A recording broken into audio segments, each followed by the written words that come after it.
Isabella Sanchez has been a student at St. Stephen's for the past 8 years. During her time here, she has been the varsity girls soccer captain, class president, and editor-in-chief of the yearbook. Please welcome Isabella.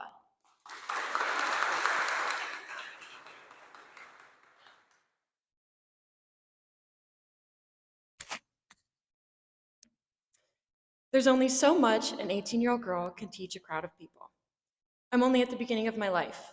I haven't voted, I can't rent a car, I still call my mom when I'm scared, and I only went to the doctor's office for the first time a month ago, by myself.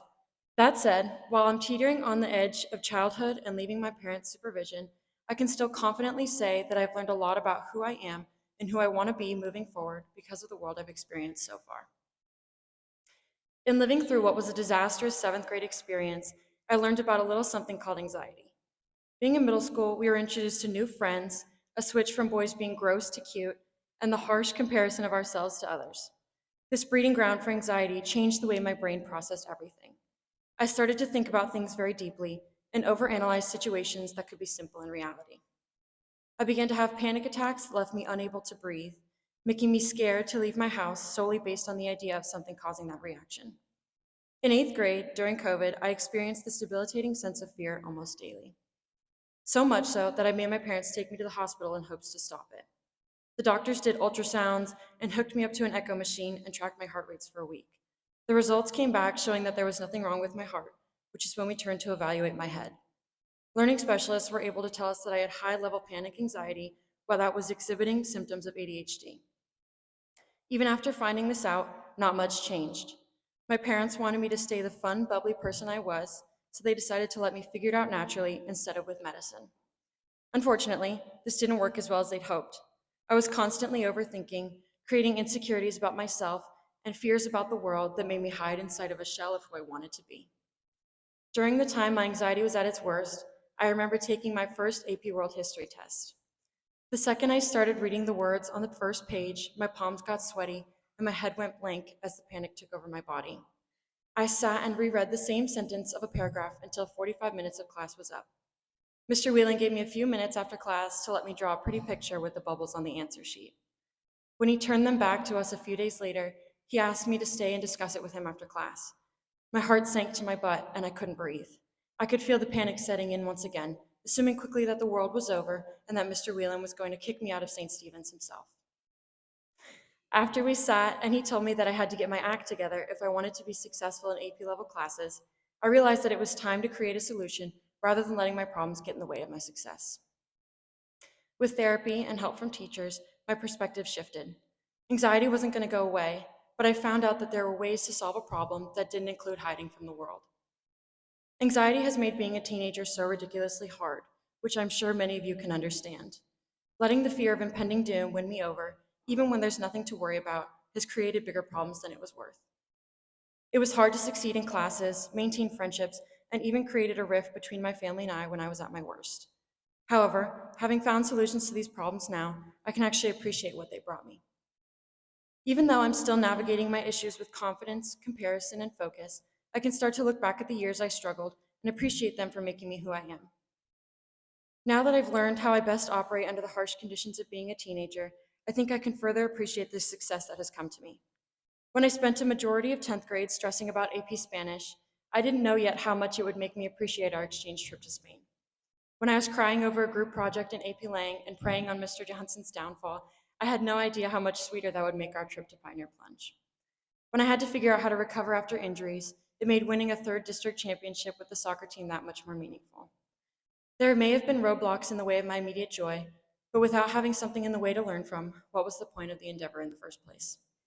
As the class of 2024 heads towards graduation, I realized that getting a diploma only feels so rewarding because we put in everything we had to get there.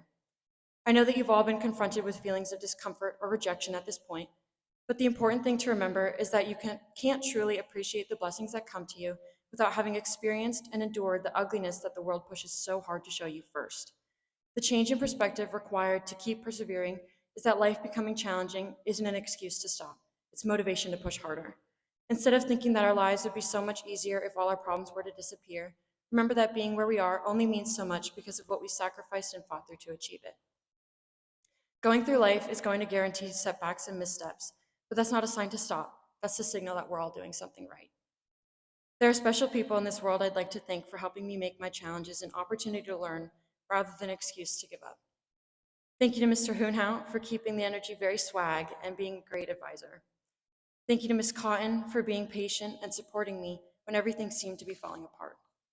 Thank you to Mr. Cotton for physically picking me up and carrying me through the end of the soccer season after what I thought would be a season-ending injury. And thank you to the soccer team for being like my second family throughout high school.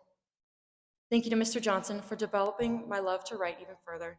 Thank you to Ms. Kahn, who instilled the confidence in me to be a leader, and for being my mom away from home. Thank you to Ms. Grady for being a kind, guiding hand throughout high school and for showing me what I want to do with my life. Thank you to my friends, Julia, Ashling, and Emily, who care about my success and make me smile when it feels like there's no bright side of things. Thank you to Sophia Diaz, who has been by my side for 14 years, watching me go through all my most embarrassing and formative phases and love me regardless of my mistakes. Thank you to my sister, Sophia Sanchez, who is my forever best friend. You understand me and appreciate me like no one else does. Thank you for constantly humbling me even when it's uncalled for. Thank you to Will, whose patience and kindness has shown me it's okay to be me, because the right person will love me for who I am like he has. You really are my person and the one I always want in my corner. I love you so much. And most importantly, I want to say thank you to my parents. Okay, bear with me. This is going to be hard. Okay. Thank you to my dad, who taught me to be compassionate and understanding of others. Whether it was countless drives to school and practices, or salsa music blasting when we come home, I appreciate so much the way that you've raised me. I love you so much. Thank you. Okay. And finally, thank you to my mom, who works so hard, not only for our family, but for herself, which makes her my greatest role model. You taught me to take pride in everything I do and to not feel ashamed when you earn your success. You are so strong and so loving. I'm so proud of you, and I can't wait to be you when I grow up. Thank you for everything you do for me. I love you so much. It's not easy to step back and change your perspective, especially when it seems like everything is working against you. My anxiety worked against me for years, making me doubt myself and stop me from succeeding. Now that I've made it almost all the way through high school, I don't resent the challenges it presented me with. Instead, I've gained confidence in myself, knowing that even though it was hard, I had what it took to make it through to the other side. Thank you.